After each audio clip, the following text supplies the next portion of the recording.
تو اسے پیمانہ امروز و فردا سے نہ ناپ، جاویداں پیہم دماں ہر دم جواں ہے زندگی۔ اس میں یہ وقفہ جو ہے خلق الموت والحیات لیبلوکم ایکم احسن عملا، یہ اس جسد کے ساتھ اس روح کا اتصال، اور یہ 30 40 50 60 70 80 100 برس کی عمر، یہ ایک وقفہ ہے، یہ امتحانی وقفہ ہے، تمہیں جانچا جا رہا ہے، پرکھا جا رہا ہے۔ ایکم احسن عملا، اس کو بھی اقبال نے اسی نظم میں خوب بیان کیا ہے کہ قلزم ہستی سے تو ابھرا ہے مانند حباب، اس نیا خانے میں تیرا امتحان ہے زندگی۔ اب اگر تو دو چیزیں انسان پر واضح رہیں، اور نہ صرف واضح رہیں، مستحضر رہیں۔ واضح تو ہو جاتی ہے ایک چیز، پھر آدمی بھول جاتا ہے، تو کوئی فائدہ نہیں دیتا اس کے۔ مستحضر ایک یہ کہ اصل زندگی آخرت کی زندگی ہے، طویل ہے۔ بل توسرون الحیات الدنیا والآخرۃ خیر وابقی، کلا بل تحبون العاجلہ وتذرون الآخرہ، تم اس عاجلہ کو پسند کرتے ہو، اس دنیا کی زندگی کو تم ترجیح دیتے ہو، جبکہ آخرت ہے جو باقی رہنے والی ہے، ابدی۔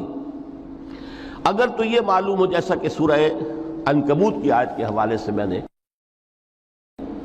آپ کو آیت سنائی کہ وما هذه الحیات الدنیا الا لہو ولعب وان الدار الاخرۃ لہی الحیوان لو کانوا یعلمون، اصل زندگی جو ہے وہ آخرت کی زندگی ہے، کاش کہ انہیں معلوم ہوتا۔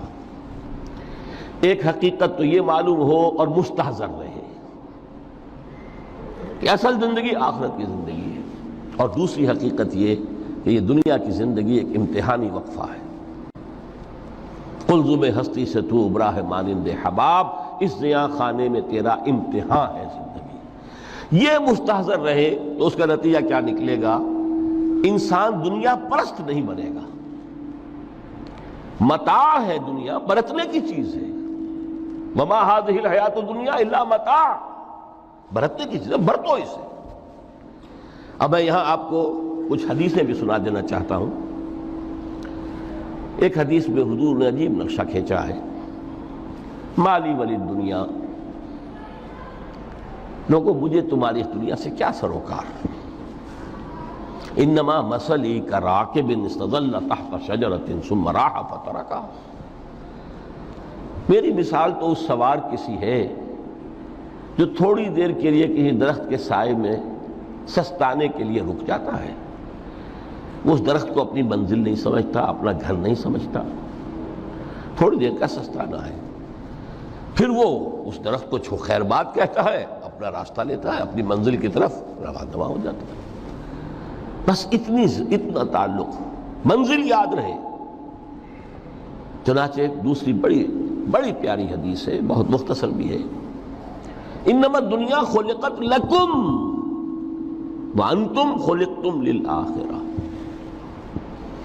دیکھو یہ دنیا تمہارے لیے بنائی گئی ہے۔ خلق لکم ما فی السماوات و ما فی الارض، قرآن مجید کہتا ہے۔ اس لیے میں نے کہا تھا خلافت ہمیں دینی تھی تو سب کچھ ہمارے لیے بنایا گیا نا، یہ محفل سجائی گئی ہے ہمارے لیے، یہ سب ہمارے لیے بنایا گیا ہے، پورے عالم کو مسخر کیا گیا ہمارے لیے۔ سخر لکم، سورج بھی چاند بھی ہر چیز تمہارے لیے مسخر کی گئی ہے۔ انما الدنیا خلقت لکم وانتم خلقتم للآخرہ، لیکن تمہاری تخلیق ہوئی ہے، تمہیں بنایا گیا ہے، تمہیں پیدا کیا آخرت کے لیے۔ یہ منزل یاد رہے، میرا ٹھکانہ وہ ہے، میرا گھر وہ ہے، میری منزل وہ ہے، یہ راہ گزر ہے، یہ سفر ہے، یہ ایک وقفہ ہے، امتحانی وقفہ ہے۔ خلق الموت والحیات لیبلوکم ایکم احسن عملا۔ لیکن اب تیسری حدیث سنیے، اور یہ ہے وہ کہ جو اس دنیا کو، جو میں نے شروع میں کہا تھا، بڑی ٹھوس حقیقت ہے، یہ اللہ کی تخلیق ہے، سنجیدہ تخلیق ہے، ہم نے کوئی کھیل کود کے لیے تو نہیں بنایا ہے۔ ربنا ما خلقت ھذا باطلا، حضور فرماتے ہیں الدنیا مزرعۃ الآخرہ، دنیا آخرت کی کھیتی ہے۔ یہاں بو گے تو وہاں کاٹو گے، یہاں بو گے نہیں تو کاٹو گے کیا خاک؟ اس اعتبار سے غور کیجئے، یہ دنیا اور حیات دنیاوی کا ایک ایک لمحہ ایک بڑی عظیم حقیقت بن کر سامنے آتا ہے۔ ہماری حیات دنیاوی کا ایک ایک لمحہ ابدی ہے پوٹینشلی، کیوں کہ اس میں جو کچھ ہم کما رہے ہیں اس کے نتائج ابدی زندگی پر پھیلے ہوئے ملیں گے۔ تو گویا کہ یہ جو ہے یہ گھڑی محشر کی ہے، طور سے محشر میں ہے، بیشتر غافل عمل کوئی اگر دفتر میں ہے، یہاں کا ایک ایک لمحہ تمہارے لیے بہت قیمتی ہے۔ یہاں بو، محنت کرو، کاشت کرو تاکہ وہاں کاٹ سکو۔ الدنیا مزرعۃ الآخرہ۔ اب دیکھیے یہ جو انداز ہے قرآن کا، وَمَا الْحَيَاةُ الدُّنْيَا إِلَّا مَتَاعُ الْغُرُورِ، جو ہماری گفتگو کا آج عنوان ہے، اس کے دو نتیجے نکلتے ہیں عملاً۔ ایک نتیجہ جو صحیح ہے، جو قرآن نکالنا چاہتا ہے، جس کی طرف اسلام رہنمائی کرتا ہے۔ ایک ہے بالکل منفی نتیجہ جس کی اسلام نفی کرتا ہے۔ وہ منفی نتیجہ کیا ہے؟ دنیا دھوکے کی ٹٹی ہے، چھوڑو گھر گھرستی کو، دفع کرو، رب سے لو لگانی ہے۔ یہ شادی کر کے اور گھر گھرستی کا کھکیڑ مول لینا، کہاں ایک پیٹ کا پالنا، کہاں 10 پیٹ لگ جائے پیچھے، اسی میں آدمی جو ہے گم ہو کر رہ جاتا ہے۔ لہذا گھر گھرستی کو چھوڑو، تجدد کی زندگی گزارو۔ پھر یہ تمدن ہر جگہ شر ہے، برائی ہے، دھوکہ ہے، فریب ہے، جھوٹ ہے، دفع ہو جاؤ، جاؤ کہیں پہاڑوں کی چوٹیوں پر، کہیں غاروں میں، گپھاؤں میں، کہیں جنگلوں میں دھونی روا۔ یہ ہے اس کا ایک منطقی نتیجہ جو نکلا ہے دنیا میں، اور تقریباً تمام مذاہب عالم میں نکلا ہے۔ رہبانیت، جس کی جس شد و بد کے ساتھ نفی کی ہے محمد رسول اللہ صلی اللہ علیہ وسلم، لا رہبانیت فی الاسلام، اسلام میں کوئی رہبانیت نہیں، نفی ہے، مکمل نفی، لا رہبانیت فی الاسلام۔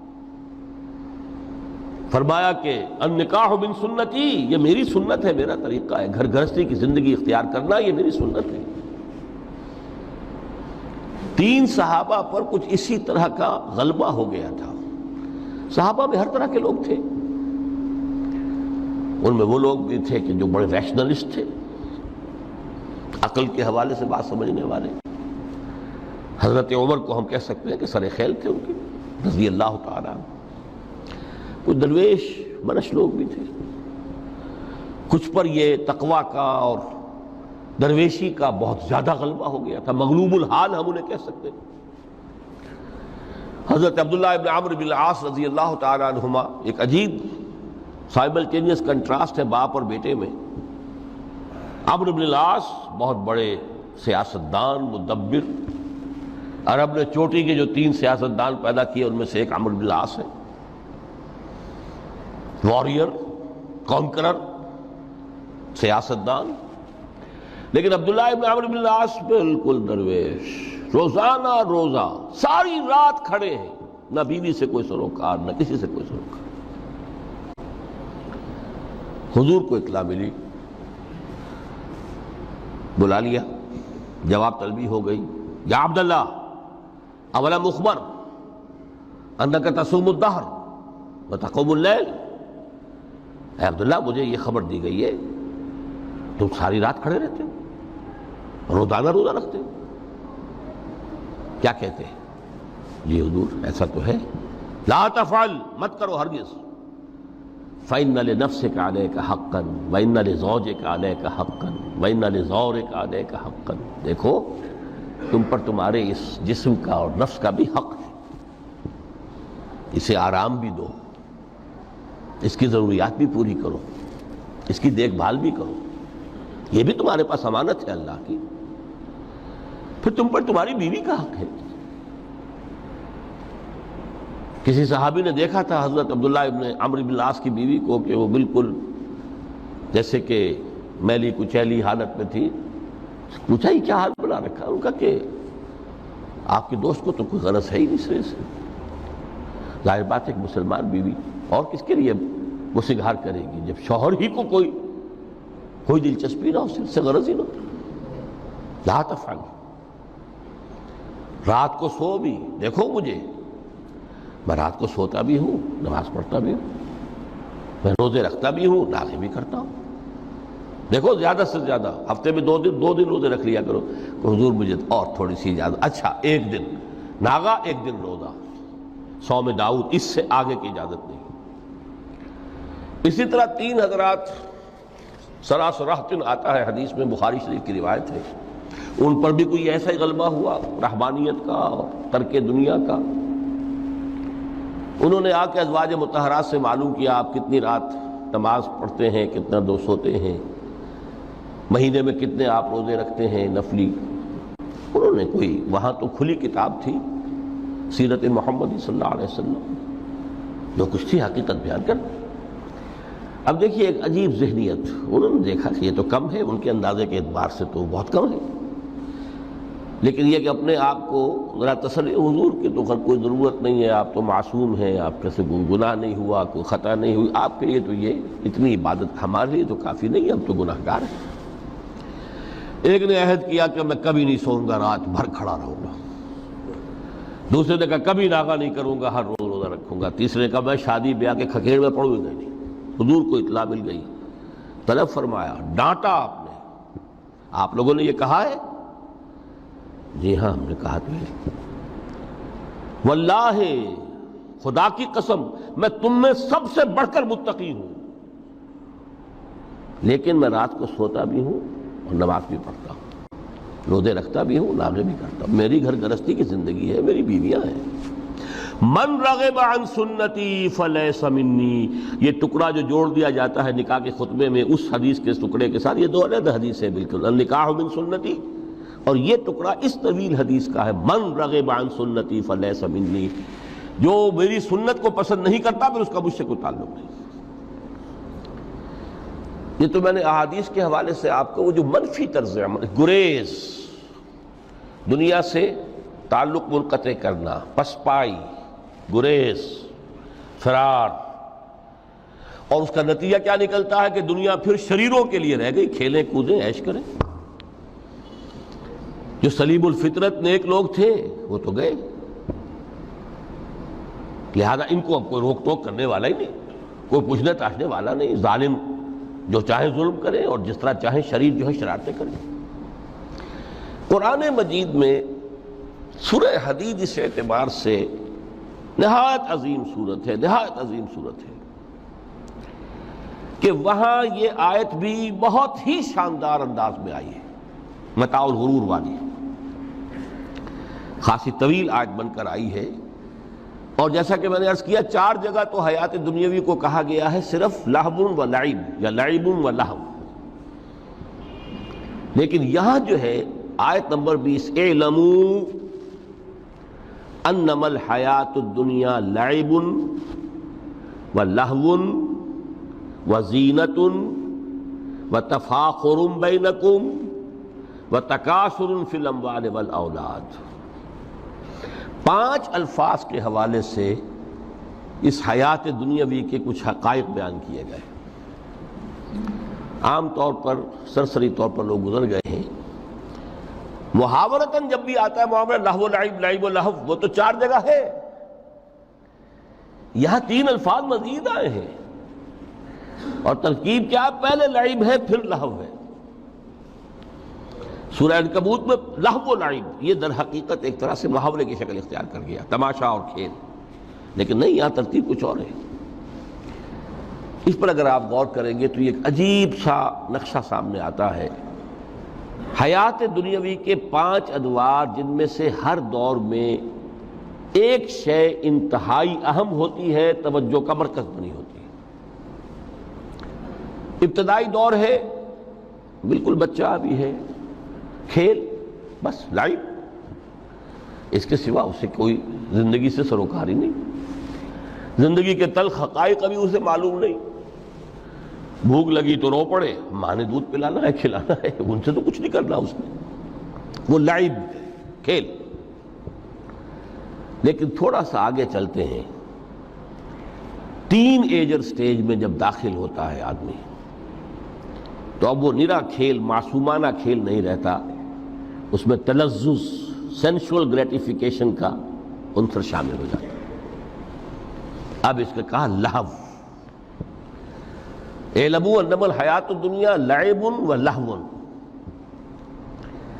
ذرا آگے بڑھیے تو انسان پر سب سے زیادہ دھن سوار ہو جاتی ہے، بناؤ سنگھار، میرا لباس فیشن کے مطابق ہو، کہیں ایسا نہ ہو مذاق اڑے۔ اپنے لباس کے بارے میں بہت کانشیس ہوگا، اپنے ہیئر کٹ کے بارے میں بہت کانشیس ہوگا، ہر چیز کے بارے میں بہت کانشیس۔ زینت، بناؤ سنگھار، آرائش، زیبائش۔ اس سے ذرا آگے گئے، تکاثر فی الاموال والأولاد، تفاخر بینکم۔ یہ سمجھیے کہ تقریباً 30 برس کی عمر جب انسان کی ہوتی ہے، اب فخر، تفاخر، یا دولت پر فخر ہوگا، یا نسب پر فخر ہوگا، یا اپنی کسی سیاسی حیثیت پر فخر ہوگا، اپنی چودراہٹ پر فخر ہوگا۔ تفاخر بینکم، جس میں جان میں چونکہ توانائی ہوتی ہے، قوت ہوتی ہے، لیکن اس کے بعد جب عمر ڈھلی بڑا ریئلسٹک ہو جاتا ہے انسان۔ پھر یہ جو چوتھی سٹیج تھی، اس میں تو یہ کہ مونچھ نیچی نہ ہو، چاہے سب کچھ میں اپنا خرچ کر دوں، داؤ پہ لگا دوں، لیکن مونچھ نیچی نہیں ہوگی۔ آخری سٹیج وہ ہوتی ہے کہ پھر ہوکا لگ جاتا ہے آدمی کو، تکاثر فی الاموال والاولاد، مال اور اولاد کی کثرت کثرت کثرت۔ اب یہ ہوتا ہے کہ مونچھ نیچی کیا، مونڈ بھی دی جائے تو کوئی حرج نہیں، مال آنا چاہیے، ویری ریئلسٹک۔ اور اسی حال میں انسان ہوتا ہے۔ آخری پارے کی صورت نے پھر اس میں ایڈ کر کے اس کے اوپر مہر لگا دی، الہاکم التکاثر حتی زرتم المقابر۔ یہ تکاثر جو ہے پیچھا نہیں چھوڑتا۔ اتنی دولت بھی ہے کہ آپ کی 10 نسلیں کھا سکے اطمینان سے بیٹھ کر، تب بھی صبر نہیں ہوتا۔ بڑے میاں کی ٹانگیں جو ہیں وہ قبر میں لٹکی ہوئی ہیں، لیکن تکاثر جو ہے، تکاثر مال، وہ پیچھا نہیں چھوڑتا۔ حتی زرتم المقابر، یہاں تک کہ قبروں تک جا پہنچے، قبر میں اتار دیا جائے، جب تک ٹانگیں صرف لٹکی ہوئی ہیں اس وقت تک نہیں۔ اس کے بعد تشبیہ دی ہے کہ یہ حیات دنیاوی کا جو ایک سائیکل ہے، اعلموا انما الحیات الدنیا لعب و لہو و زینت و تفاخر بینکم و تکاثر فی الاموال والاولاد۔ اب اس کو کمپیئر کیا ہے پلانٹ کنگڈم میں جو سائیکل چل رہا ہے۔ یہ ہمارا سائیکل ہے 60-70 برس کا، بچہ پیدا ہوا، خوشیاں منائی گئیں، پھر وہ لڑکپن سے، پھر ٹین ایجر سٹیج سے، پھر جوانی ہے، پھر ادھیڑ عمر ہے، اور پھر بڑھاپا ہے، اور پھر قبر میں اتارا جانا ہے۔ لیکن یہ کہ پلانٹ کنگڈم میں سائیکل چلتی ہے، کمثل غیث اعجب الکفار نباتہ ثم یہیج فتراہ مصفرا ثم یکون حطاما۔ یہ 4 سٹیج ہیں۔ جیسے بارش برستی ہے تو سبزہ نمودار ہوتا ہے، اور کاشتکار کو بڑا اچھا لگتا ہے، اس نے بیج بویا تھا، اس نے محنت کی تھی، اس نے ہل چلایا تھا، اعجب الکفار نباتہ، اس کو بہت اچھا لگتا ہے، دل باغ باغ ہو جاتا ہے۔ جیسے آپ کے ہاں بیٹا ہوا، پوتا ہوا، خوشیاں مناتے ہیں آپ۔ کمثل غیث اعجب الکفار نباتہ ثم یہیج، پھر وہ فصل اپنی پوری قوت کو پہنچتی، فصل لہرا رہی ہے، فتراہ مصفرا، پھر وہ زرد ہو جاتی ہے، وہ ہریاول اب ختم ہوئی، اب فصل پک گئی ہے، اب وہ زردی پر آ گئی ہے۔ ثم یکون حطاما، پھر وقت آتا ہے، اگر وہ خضرو گھاس ہے تو پھر وہ چورا چورا ہو کر پھر وہ مٹی میں مل جاتی ہے، اور اگر فصل ہے تو کھیتی کٹ گئی، اس کے بعد کیا رہ گیا وہاں، وہ چورا ہی رہ جاتا ہے باقی۔ یہ لائف کا سائیکل چل رہا ہے، 3 مہینے کا ہو، 4 مہینے کا ہو، یہ ہے پلانٹ کنگڈم کا، وہ ہے سائیکل انسانی زندگی کا۔ اب فرمائی ٹیپ کی بات جو ہے وفی الآخرۃ عذاب شدید ومغفرۃ من اللہ ورضوان۔ دیکھو دنیا کی زندگی تو ان سٹیجز سے ہو کر گزری جانی ہے۔ جو پیدا ہوا ہے اس پر بڑھاپا بھی آئے گا، موت بھی آئے گی۔ کل نفس ذائقۃ الموت، جو سورہ آل عمران کی 185ویں آیت کا پہلا جملہ تھا۔ ہر انسان کو جو پیدا ہوا موت آنی ہے۔ اب یہ ہے کہ وہ کہیں آپ نے محل میں گزار لی زندگی، کسی کٹیا میں گزار لی زندگی، کسی کی فٹ پاتھ پر گزر گئی زندگی، زندگی گزر جاتی ہے، گزرتی ہے، اور ان 5 سٹیجز میں سے ہو کر گزرتی ہے۔ آپ گندی گلیوں میں بچوں کو کھیلتے ہوئے دیکھتے ہیں، وہ بھی کھیل رہے ہوتے ہیں، نالیوں کے پانی کے اندر کھیل رہے ہوتے ہیں، ان کا بھی کھیل ہے، گندے جوہڑ میں کھیل رہے ہوتے ہیں۔ وہ تو ہے زندگی کی وہ سٹیج جو ہے کھیل کی ہے۔ کسی کے پاس بڑے قیمتی کھلونے ہیں، ان سے کھیل رہا ہے، کوئی اس طرح گلی ڈنڈا کھیل رہا ہے یا کچھ اور کھیل رہا ہے، لیکن وہ 5 سٹیجز تو آئیں گی۔ اعلموا انما الحیات الدنیا لعب ولہو وزینۃ وتفاخر بینکم وتکاثر فی الاموال والاولاد کمثل غیث اعجب الکفار نباتہ ثم یہیج فتراہ مصفرا ثم یکون حطاما وفی الآخرۃ عذاب شدید ومغفرۃ من اللہ ورضوان۔ آخرت میں جا کر یہ بائیفرکیشن ہو جانی ہے، یا تو شدید عذاب اور یا اللہ کی مغفرت اور رضا۔ Now the choice is yours، اما شاکرا و اما کفورا، فیصلہ تم خود کر لو۔ وما الحیات الدنیا الا متاع الغرور، یہاں بھی آخری الفاظ وہ ہے کہ دنیا کی زندگی دھوکے کے سوا کچھ نہیں۔ کیوں؟ اگر تو دنیا کی زندگی میں گم ہو گئے، جیسے کہ اقبال نے کہا ہے کہ کافر کی یہ پہچان کے آفاق میں گم ہے، اور مومن کی یہ پہچان کہ گم اس میں ہے آفاق۔ دنیا میں رہو، طالب دنیا نہ بنو، طالب عقبہ، طالب آخرہ۔ دنیا میں رہو، برتو، استعمال کرو، تمہارے لیے پیدا کیا گیا، بھائی برتو، متاع ہے، برتنے کی شے ہے۔ ہاں حلال اور حرام کی پابندیاں سامنے رکھو، باقی برتو۔ مطلوب یہ نہ ہو، مقصود یہ نہ ہو، مطلوب آخرہ ہو۔ انما الدنیا خلقت لکم وانتم خلقتم للآخرہ۔ منزل وہ رہے، مستحضر رہے، سامنے رہے کہ میں تو اجنبی ہوں، یہاں یہ میرا وطن نہیں ہے۔ الدنیا سجن المومن و جنت الکافر۔ جیسے کسی پرندے کو کسی پنجرے میں بند کر دیا گیا ہو، اس طرح ہمیں اس دنیا میں بھیج دیا گیا، اللہ کی مرضی ہے، اس نے بھیجا ہے۔ جب تک وہ چاہتا ہم رہیں گے یہاں، لیکن ہمارا دل یہاں نہیں لگے گا۔ بازار سے گزرا ہوں، خریدار نہیں ہوں، طالب دنیا نہ ہو،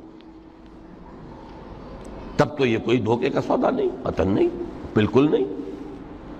حضور نے خود فرمایا مجھے تمہاری اس دنیا میں سے فلاں فلاں چیزیں بہت پسند ہیں، اور کس قدر ریئلسٹک ہیں۔ آپ نے عورتوں کے بارے میں فرمایا مجھے اس دنیا سے پسند ہے عورت۔ کوئی تصنع اور کوئی بھی تکلف اور کوئی خلاف فطرت بات نہیں کی محمد رسول اللہ صلی اللہ علیہ وسلم۔ آنکھوں کی ٹھنڈک میری نماز میں ہے، مجھے خوشبو پسند ہے، عورت کی طرف بھی آپ کا رجحان تھا۔ قرآن مجید میں آتا ہے نا، اے نبی اب کوئی اور نکاح آپ نہیں کریں گے، وَلَوْ أَعْجَبَتْكَ حُسْنُهُنَّ، چاہے ان کا حسن جو ہے وہ آپ کو اچھا لگے، اب اجازت نہیں ہے مزید، بس فل سٹاپ، جتنے نکاح ہو چکے۔ تو یہ دنیا کو حضور نے صلی اللہ علیہ وسلم دنیا پر سوار رہو، دنیا کو اپنے اوپر سوار نہ ہونے دو، بس بات صرف یہ ہے۔ کافر کی یہ پہچان کہ آفاق میں گم ہے۔ اسی لیے سورہ کہف کا ایک مرکزی مضمون ہے، پہلے رکوع میں بات آتی ہے اِنَّا جَعَلْنَا مَا عَلَى الْأَرْضِ زِینَةً لَهَا لِنَبْلُوَهُمْ أَيُّهُمْ أَحْسَنُ عَمَلًا۔ ہم نے اس دنیا پر جو کچھ ہے، یہ اسکائی اسکریپرز بن گئے ہمارے زمانے میں، اور یہ شاندار بلڈنگز ہیں، اور یہ کچھ ہے، ہم نے زینت اور زیبائش اور آرائش بنا دیا ہے تاکہ آزمائیں۔ انہی کے حسن کے شکار ہو جاتے ہو اور ان کے پرستار بن کر رہ جاتے ہو۔ رخ روشن کے آگے شمع رکھ کر وہ یہ کہتے ہیں ادھر جاتا ہے دیکھیں یا ادھر پروانہ آتا ہے، پھر بھی اللہ ہی کے عاشق بنے رہو، اللہ ہی سے محبت کرو تو کامیاب ہو گئے۔ دنیا کو برتو. اگر دنیا یہ عروس ہزار داماد جو ہے اگر کہیں یہ محبوبہ بن گئی تو گئے ختم. اچھا دیکھیے اس سورہ حدید میں اب یہ دنیا کی حقیقت کو اس طرح بیان کر کے دو نتیجے جو اس سے نکلتے ہیں ان کو علیحدہ علیحدہ بیان کر دیا. ایک نتیجہ جو میں بیان کر چکا رہبانیت ترک دنیا، اس کی نفی کرتے ہوئے فرمایا وَلَقَدْ أَرْسَلْنَا نُوحًا وَإِبْرَاهِيمَ وَجَعَلْنَا فِي ذُرِّيَّتِهِمَا النُّبُوَّةَ وَالْكِتَابَ فَمِنْهُمْ مُهْتَدٍ وَكَثِيرٌ مِّنْهُمْ فَاسِقُونَ ثُمَّ قَفَّيْنَا عَلَىٰ آثَارِهِمْ بِرُسُلِنَا وَقَفَّيْنَا بِعِيسَى ابْنِ مَرْيَمَ وَآتَيْنَاهُ الْإِنجِيلَ وَجَعَلْنَا فِي قُلُوبِ الَّذِينَ اتَّبَعُوهُ رَأْفَةً وَرَحْمَةً وَرَهْبَانِيَّةً ابْتَدَعُوهَا مَا كَتَبْنَاهَا عَلَيْهِمْ. اصل مضمون یہ تھا جس کے لیے تمہید اتنی لمبی باندھی. ہم نے نوح کو بھیجا، ابراہیم کو بھیجا، ان کی اولاد میں ہی نبوت اور کتاب رکھ دی. پھر ان کے نقش قدم پر ہم نے اٹھایا عیسیٰ ابن مریم کو، انہیں انجیل دی، اور جو لوگ ان پر ایمان لائے ان کے دلوں میں رحمت اور رافت کے جذبات پیدا کر دیے، انسانی ہمدردی. حضرت عیسیٰ کا جو اپنا مزاج تھا ظاہر بات ہے کہ آپ کے حواریین اور آپ پر ایمان لانے والوں میں اسی کا ایک عکس پیدا ہونا تھا، لہذا وہ ایک خاص کیفیت. لیکن فرمایا ایک شے کو انہوں نے بدعت کے طور پر ایجاد کر لیا، وَرَهْبَانِيَّةً ابْتَدَعُوهَا مَا كَتَبْنَاهَا عَلَيْهِمْ. رہبانیت کی انہوں نے بدعت ایجاد کر لی، یہ انہوں نے کی ہے، ہم نے یہ ان پر فرض نہیں کی تھی. یہ ہے وہ منفی نتیجہ. گریز، خانقاہوں میں جا کر بیٹھ جاؤ، موناسٹسزم، تجرد کی زندگی گزارو. نتیجہ اس کا کیا نکلتا ہے کہ بظاہر راہب اور راہبائیں رہ رہی ہیں اور رہ رہے ہیں، اور اندر جو حرام کاری کے بازار چل رہے ہیں، اور تہخانوں کے اندر حرامی بچوں کی قبروں کے قبرستان بنے ہوئے. ہسٹری آف کرسچین موناسٹسزم پر کتابیں پڑھ لیجیے، خود انہوں نے اپنے سارے جو ہیں بخیے ادھیڑ کر خود رکھ دیے. یہ رہبانیت یہ اسلام کا راستہ نہیں ہے. احادیث کے حوالے سے میں آپ کے سامنے پہلے بیان کر چکا ہوں. میں بعد میں تھوڑا سا عرض کروں گا کہ ہمارے ہاں بھی یہ رسم کیوں آئی اور کیسے آئی. الحمدللہ اس درجے میں نہیں آئی جس درجے میں کہ کرسچینٹی میں آئی ہے، الحمدللہ ثم الحمدللہ. لیکن کسی درجے میں اگر آئی ہے تو کیوں آئی ہے یہ میں بعد میں عرض کروں گا. لیکن اس کا مل حیات الدنیا الا متاع الغرور کا دوسرا نتیجہ کیا ہے؟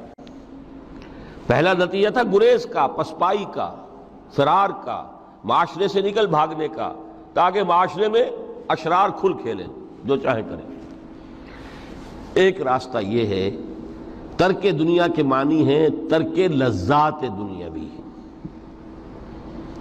آسائشوں کو ترک کرنا. سختیاں جھیلنا کس لیے؟ تاکہ دنیا سے ظلم کا خاتمہ ہو، باطل کا تختہ الٹ دیا جائے، ظلم کا استیصال. ظاہر بات ہے ظالم آسانی سے ظلم نہیں چھوڑے گا. ایکسپلائٹر واض و نصیحت سے اپنے ایکسپلائٹیشن سے باز نہیں آئے گا. شاذ ہوتے ہیں اس طبقے کے اندر بھی یقیناً کچھ سلیم الفطرت لوگ ہوتے ہیں، جیسے طبقہ اشرافیہ سے تھے حضرت ابو بکر رضی اللہ تعالیٰ عنہ، سلیم الفطرت انسان تھے. وہ کوئی غلاموں کے طبقے سے تو نہیں تھے، کوئی فقراء کے مساکین کے طبقے میں سے نہیں تھے، اونچے طبقے میں سے تھے. عشرہ مبشرہ اکثر و بیشتر اس طبقے سے تھے. لیکن بائی اینڈ لارج وہ جو طبقہ ہوتا ہے، یا تو وہ اپنے جبر اور استبداد کا تخت جو ہے جما کر بیٹھا ہوا لوگوں کی گردنوں کے اوپر، پولیٹیکل ریپریشن ہے، یا اکنامک ایکسپلائٹیشن ہے، استحصال. محنت لوگ کریں، کھائیں گے ہم، عیش ہم کریں گے. محنت کسان کرے جا کے کھیت میں، ہم لے آئیں گے اپنا حصہ اور عیش کریں گے. یا کوئی سوشل ڈسکریمنیشن ہے، یہ اونچا ہے یہ نیچا ہے، یہ تو پیدا ہی ہوا ہے شودر، یہ اس سے نکل ہی نہیں سکتا، اور یہ پیدا ہوا برہمن، یہ تو اونچا ہے. اس تینوں قسم کے ظلم، اس کا خاتمہ کرنا، اس کے لیے جد و جہد کی ضرورت ہے، جہاد کی ضرورت ہے، قتال کی ضرورت ہے. اور جہاد و قتال آپ نہیں کر سکتے جب تک کہ لذات دنیاوی سے کنارہ کشی نہ کریں، جب تک کہ اپنی بیلٹ کو ٹائٹ نہ کریں، جب تک کہ اپنی ضروریات زندگی کو کم نہ کریں۔ ضروریات زندگی کم کریں گے تو تفریغ الاوقات ہوگا، جو تبلیغی بھائیوں کی اصطلاح ہے بہت اہم، اپنے وقت کو فارغ کر سکیں گے۔ اس وقت کو فارغ کریں گے تو پھر وہ جد و جہد، وہ محنت، وہ جہاد، اس کے لیے آپ کے پاس وقت ہوگا، اس کو آپ لگا سکیں گے۔ پھر اس میں جب سخت سے سخت منزلیں آئیں گی تو اس میں میدان میں مقابلہ بھی ہوگا، جان کی بازی بھی کھیلنی پڑے گی۔ اس میں قید و بند کا وقت بھی آ سکتا ہے۔ 3 برس تک اگر محمد عربی صلی اللہ علیہ وسلم پورے خاندان بنی ہاشم کے ساتھ بدترین اسیری سمجھ لیجئے شیب بنی ہاشم میں جو رہیں، یہاں تو اسیروں کو آپ راشن تو دیتے ہیں، کھانا تو دیتے ہیں، وہاں تو اصل جو ہے وہ تو دونوں طرف سے گھاٹی کا منہ بند کر دیا گیا تھا، سیل تھی کہ کوئی شے جو ہے وہ جانے نہ پائے اندر۔ 3 برس، جس میں کہ وہ وقت بھی آیا ہے کہ سوکھے ہوئے چمڑے ابال ابال کر اس کا پانی جو ہے بلکتے ہوئے بچے، پھول جیسے بچے بنی ہاشم، ان کے حلق میں ٹپکایا گیا ہے، اور کچھ نہیں۔ کچھ تھے لوگ، حکیم بن حزام جیسے رضی اللہ تعالیٰ عنہ، بعد میں ایمان بھی لے آئے۔ حضرت خدیجہ رضی اللہ تعالیٰ عنہ کے چونکہ وہ قریبی رشتہ دار تھے، وہ پہاڑ کو کراس کر کے چوٹی پر سے اتر کر کچھ کبھی کبھی کھانے پینے کی چیز پہنچا دیتے تھے۔ یہ سارے مراحل آئیں گے۔ یہ جو ہے یہ مثبت ہے۔ ترک دنیا وہ نہیں۔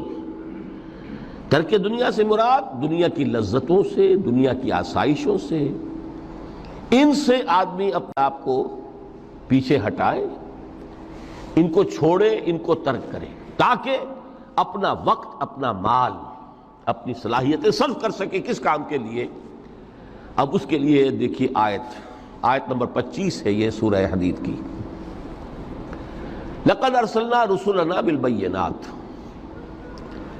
ہم نے اپنے رسولوں کو بھیجا واضح چیزوں کے ساتھ۔ بینہ وہ شے جو از خود ظاہر ہو۔ آفتاب آمد، دلیل آفتاب۔ جب سورج طلوع ہو گیا وہ خود اپنے وجود پر دلیل ہے، اس کے لیے کسی اور اضافی دلیل کی ضرورت نہیں ہے کہ سورج موجود ہے، وہ تو ہے، سب کو نظر آ رہا ہے۔ تو بینات سے مراد معجزے بھی ہیں، اور وہ تعلیم جو ہے بنیادی دین کی کہ جو فطرت انسانی کی جانی پہچانی ہوئی شے ہے، دونوں پر اس کا اطلاق ہو جائے گا۔ لقد ارسلنا رسلنا بالبینات وانزلنا معهم الکتاب والمیزان، اور ہم نے ان کے ساتھ کتاب اتاری، میزان اتاری۔ یہ سب کچھ کس لیے کیا؟ لیقوم الناس بالقسط، تاکہ لوگ عدل پر قائم ہوں۔ یہ ہے سول آبجیکٹو۔ یہ نہیں بس ہماری کتاب پڑھ لیا کرے، ختم قرآن ہو گیا، اللہ اللہ دعا مانگ لی، چھٹی۔ قائم کرو اس کو، وہ میزان عدل نصب کرو، ہر ایک کو وہی تل کر ملے جو اس کا حق ہے، اور ہر ایک سے وہ لیا جائے کہ جو اس کے ذمہ واجب ہے۔ اگر یہ نہیں تو بابا پھر سب کہانیاں ہیں، شریعت اور دین اور نماز اور روزہ اور حج، کوئی حیثیت ان کی نہیں۔ اچھی طرح سن لیجئے میری بات۔ قرآن مجید میں کہلوایا گیا حضور سے، قل یا اہل الکتاب لستم علی شیء حتی تقیموا التوراۃ والانجیل وما انزل الیکم من ربکم۔ اے نبی ان سے کہہ دیجئے، کتاب والو تمہاری کوئی حیثیت ہی نہیں، ہماری نگاہوں میں تمہارا کوئی مقام ہی نہیں، جب تک کہ تم قائم نہیں کرتے تورات کو اور انجیل کو اور جو کچھ کے نازل کیا گیا تمہاری طرف، تمہارے رب کی طرف سے۔ قائم کرو، پھر آؤ ہم سے بات کرو، ہم سے دعا کرو، ورنہ دفع ہو جاؤ۔ Nothing doing. They don't care for you. لستم علی شیء حتی تقیموا التوراۃ والانجیل وما انزل الیکم من ربکم۔ اب قانون خداوندی تو بدلتا نہیں ہے، نہ فرام پرسن ٹو پرسن، نہ فرام نیشن ٹو نیشن، نہ فرام امہ ٹو امہ، اٹل ہے۔ وَلَن تَجِدَ لِسُنَّتِ اللَّهِ تَبْدِيلًا وَلَن تَجِدَ لِسُنَّتِ اللَّهِ تَحْوِيلًا۔ سنت اللہ تو ایک ہے۔ اب اس آیت کو ذرا پڑھیے، قُلْ يَا أَهْلَ الْقُرْآنِ لَسْتُمْ عَلَىٰ شَيْءٍ حَتَّىٰ تُقِيمُوا الْقُرْآنَ۔ وما انزل الیکم من ربکم، کہہ دو اے محمد کہ اے قرآن والو تمہاری کوئی حیثیت نہیں ہے ہمارے سامنے جب تک کہ تم قرآن کو قائم نہیں کرو۔ پڑھ لو اور اس کے قرات کے مقابلے منعقد کرا لو اور سونے کے تاروں سے اسے لکھ لو اور اس کو جو چاہو کر لو، کوئی حیثیت نہیں۔ قائم کرو اس قرآن کو، اس کے نظام کو، اس کے قانون کو، جو حضرت ابوبکر نے فرمایا تھا پہلا خطبہ جو دیا ہے آپ نے بیعت خلافت کے بعد، تم میں ہر قوی میرے نزدیک ضعیف ہوگا جب تک کہ اس سے حق وصول نہ کر لوں، اور ہر ضعیف قوی ہوگا جب تک کہ اسے اس کا حق دلا نہ دوں۔ سورہ شورى میں حضور سے کہلوایا گیا قل وَأُمِرْتُ لِأَعْدِلَ بَيْنَكُمْ، مجھے یہ حکم ہوا ہے کہ میں تمہارے مابین عدل قائم کروں۔ میں واعظ بن کر نہیں آیا، میں بدھ مت کے بھکشو بنانے کے لیے نہیں آیا تمہیں۔ ہاں انقلابی عمل میں ایک مرحلہ آتا ہے، بدھ مت کے بھکشو بننا پڑتا ہے کچھ عرصے کے لیے، تیاری کا مرحلہ، وہ میں ابھی بعد میں ذرا بیان کر دوں گا، لیکن مستقل نہیں ہے یہ بدھ مت کے بھکشو۔ یہ بدمعاش جس طرح چاہیں کھل کھیلیں، ظالم جس طرح چاہیں لوگوں پر ظلم کرتے رہیں، تشدد اور جبر کا جس طرح سے چاہے معاملہ کریں، استحصالی نظام جس طرح ہوتا ہے چلتا رہے۔ شاہ ولی اللہ دہلوی رحمۃ اللہ علیہ کے الفاظ میں انسانوں کی عظیم اکثریت ڈھور ڈنگر بن جائے، صبح سے لے کے شام تک کمر توڑ دینے والی مشقت کے بعد بمشکل 2 وقت کی روٹی ملتی ہو، اس کا کبھی خیال اسے اللہ کا آئے گا؟ کبھی اللہ سے لو لگا سکے گا؟ دنیا نے تیری یاد سے بیگانہ کر دیا تو اس سے بھی دل فریب ہے غم روزگار کے۔ اس لیے حضور نے فرمایا کاد الفقر ان یکون کفرا، یہ فقر جو ہے یہ تو انسان کو کفر تک پہنچا دیتا ہے۔ عدل قائم کرو۔ تو دیکھیے یہ آیت انتہائی گمبھیر آیت ہے قرآن مجید کی سورہ حدید کی، جس طرح وہ آیت متاع الغرور والی جس شان کے ساتھ سورہ حدید میں آئی ہے، اعلموا انما الحیات الدنیا لعب ولہو وزینۃ وتفاخر بینکم وتکاثر فی الاموال والاولاد کمثل غیث اعجب الکفار نباتہ ثم یہیج فتراہ مصفرا ثم یکون حطاما وفی الآخرۃ عذاب شدید ومغفرۃ من اللہ ورضوان وما الحیات الدنیا الا متاع الغرور۔ لیکن اس کا نتیجہ کیا نکلنا چاہیے؟ لقد ارسلنا رسلنا بالبینات وانزلنا معهم الکتاب والمیزان لیقوم الناس بالقسط۔ Now prepare for the shock۔ میرے نزدیک، میرے علم کی حد تک شاید دنیا کی کوئی انقلابی کتاب نہ ہو جس نے اس قدر عریاں طور پر کھل کر یہ کہا ہو کہ ظالموں کی سرکوبی کرو، کچلو ان کے سر۔ وانزلنا الحدید، ہم نے لوہا بھی اتارا ہے۔ ایک وقت آتا ہے ظلم نہیں ختم ہوتا جب تک کہ لوہے کی طاقت ہاتھ میں نہ آئے۔ انزلنا الحدید، ہم نے صرف کتاب ہی نہیں اتاری ہے، لوہا بھی اتارا ہے۔ فیہ باس شدید، اس میں جنگ کی صلاحیت ہے۔ ومنافع للناس، لوگوں کے لیے کچھ اور منفعتیں بھی ہیں، کوئی توا پرات چمٹا یہ بھی بنا لو، ٹھیک ہے، لیکن اصلاً یہ اسلحہ کے لیے۔ وانزلنا الحدید، اسی تو سورہ حدید کا نام حدید ہے۔ فیہ باس شدید ومنافع للناس ولیعلم اللہ من ینصرہ ورسلہ بالغیب، اللہ دیکھنا چاہتا ہے کون ہے اس کے وفادار بندے جو اس لوہے کی طاقت کو ہاتھ میں لے کر مدد کرتے ہیں اس کی اور اس کے رسولوں کی غیب میں ہونے کے باوجود۔ ان اللہ قوی عزیز، ویسے اللہ قوی ہے، عزیز ہے، آن واحد میں کفر کو ختم کر دے جب چاہے، آنے واحد میں ظالموں کا ظلم جو ہے وہ ختم کر کے رکھ دے، وہ سب کچھ کر سکتا ہے۔ لیکن پھر تمہاری آزمائش کیسے ہوگی؟ کیسے معلوم ہوگا ہوز ہو، کس کا کیا مقام تھا، کس کے پاس کتنا یقین کا سرمایہ تھا، کس کے ایمان کی گہرائی اور گہرائی کا کیا عالم تھا، کس نے ہمارے دین کے لیے کیسی کیسی قربانیاں جھیلی ہیں۔ یہ ہے ترک دنیا جو موسٹ پروفاؤنڈ ہے، نتیجہ خیز ہے، خیر کو وجود میں لانے کے لیے ہے، لیکن اس کی مثالیں موجود ہیں۔ حضرت مصعب بن عمیر رضی اللہ تعالی عنہ ایام جاہلیت میں کہا جاتا ہے ان کا جوڑا جو ہے شام سے تیار ہو کر آتا تھا، جیسے کبھی مشہور ہے کہ پنڈت نہرو کا بھی کپڑے سل کر آتے تھے پیرس سے۔ موتی لال نہرو کا بیٹا، اور موتی لال نہرو وہ تھا کہ وائس رائے کی پہلی کار آئی ہے ہندوستان میں تو دوسری کار موتی لال کی آئی، اس کا بیٹا، اس کے کپڑے پیرس سے سل کر آتے تھے۔ مصعب بن عمیر کے کپڑے شام سے تیار ہو کر آتے تھے، اور وہ ہمیشہ عطر میں بسے ہوئے ہوتے تھے۔ جہاں سے گزر گئے معلوم ہوا کہ پوری گلی جو ہے وہ مہک اٹھی، معلوم ہو جائے کہ مصعب گزرا ہے یہاں سے۔ ایمان لائے محمد رسول اللہ پر صلی اللہ علیہ وسلم۔ باپ فوت ہو چکا تھا، اس کی چھوڑی ہوئی دولت تھی، ماں تھی، لیکن وہ خاندان کا نظام، چچا تھا سربراہ، وہ بدترین کافر۔ اس نے پہلے سمجھایا ہوگا 100 طریقے آزما کے، پھر آخری بار اس نے آزمایا کہ جس دولت کے اوپر تم عیش کر رہے ہو یہ تمہارے مشرک باپ کی دولت ہے، نکل جاؤ گھر سے۔ انہوں نے سمجھا تھا جیسے سورہ صافات میں آتا ہے فَأَرَادُوا بِهِ كَيْدًا فَجَعَلْنَاهُمُ الْأَسْفَلِينَ۔ انہوں نے حضرت ابراہیم کے بارے میں سمجھا تھا جب دیکھیں گے کہ آگ تیار ہو رہی ہے اور یہ اس میں مجھے ڈال دیں گے تو سب یہ نشہ حرن ہو جائے گا، یہ توحید وحید سب ہوا ہو جائے گی۔ لیکن ہوا کیا؟ بے خطر کود پڑا آتش نمرود میں عشق، عقل ہے محو تماشائے لب بام۔ اس نے تو یہ دھمکی دی تھی کہ دن میں تارے نظر آ جائیں گے مصعب کو، ناز و نام میں پلا ہوا انسان، اسے کہہ دیا جا نکل جاؤ گھر سے۔ اٹھ کر چلنے لگے، اس کا تیش جو ہے اور اچھا یہ کپڑے بھی اسی مشرک باپ کے ہیں، اتارو ان سب کو۔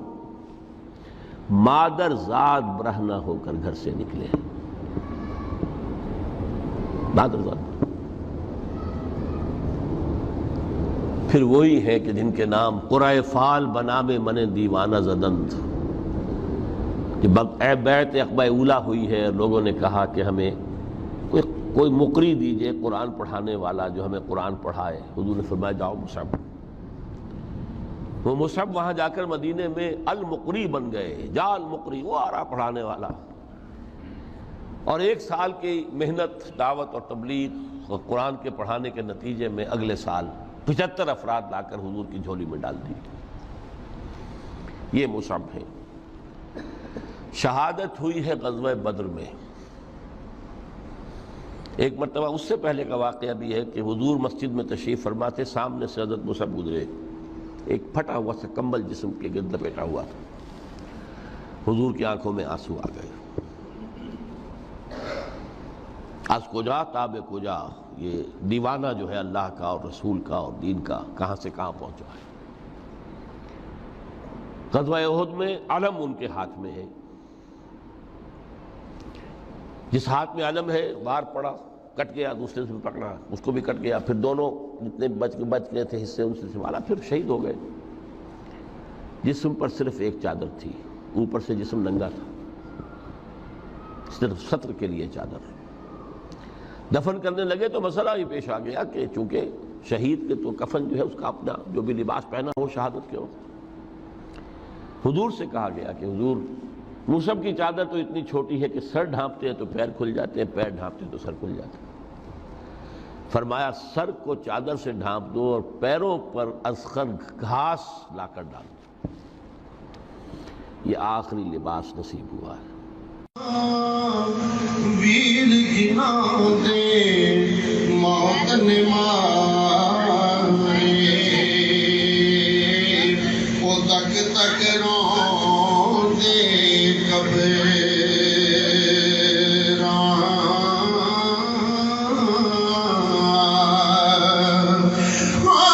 دنیا ڈالی اسی ہمارے، دنیا ڈالی اسی ہمارے